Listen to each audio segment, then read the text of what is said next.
Hello అండి, అందరికీ Ramzan season అయితే స్టార్ట్ అయిపోయిందండి. ముందుగా మన ముస్లిం సోదరులందరికీ కూడా రంజాన్ శుభాకాంక్షలు అండి. రంజాన్ అంటే తెలిసిందే కదండి. మన రాజమండ్రిలో జంపేట మార్కెట్ దగ్గర దొరికే హలీం సెంటర్ దగ్గరికి అయితే ఇప్పుడు నేను తీసుకొచ్చేసానండి. ఎక్కడికి ఎందుకు తీసుకొచ్చానా అనేది లాస్ట్లో చెప్తాను. ముందైతే వీడియో చూడండి.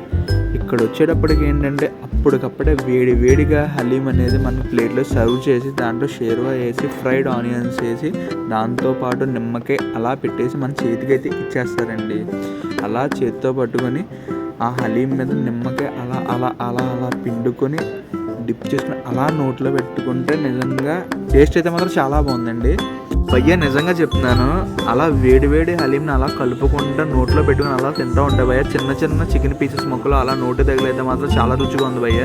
నెక్స్ట్ అయితే మా మిస్సెస్ని ట్రై చేయమని ఇచ్చాను. తనైతే ఫస్ట్ టైం ట్రై చేసింది, తనకు కూడా చాలా బాగా నచ్చిందంట. దీని అడ్రస్ వచ్చేటప్పటికి ఎగ్జాక్ట్గా చెప్పాలంటే తాజ్ బిర్యానీ పాయింట్ ఆపోజిట్లో ఉంటుంది భయ్య, హైదరాబాద్ హలీం సెంటర్ అని చెప్పి. ఇక్కడైతే మాత్రం చాలా అఫోర్డబిలిటీ ప్రైజెస్లోకి అయితే మనకి దొరుకుతాయి. ఏదైనా సరే చికెన్ హలీం వచ్చేసరికి 100 రూపీస్, మటన్ హలీం వచ్చేసరికి 130 రూపీస్కి అయితే ఛార్జ్ చేస్తారు. ఇప్పుడు వచ్చేటప్పటికి ఏంటంటే చాలా హలీం సెంటర్స్ అయితే ఉంటాయి, కానీ ఇదే ఎందుకు ప్రిఫర్ చేశానంటే మన ట్యాగ్లైన్ తెలుసు కదా, ధర తక్కువ నాణ్యత ఎక్కువ. సో ప్లీజ్ విజిట్ చేయండి. ఇలాంటి మోర్ వీడియోస్ కోసం ప్లీజ్ మన ఛానల్ అయితే ఒక సబ్స్క్రైబ్ చేసి ఒక లైక్ అయితే గట్టి కొట్టుబడేసేయండి. More videos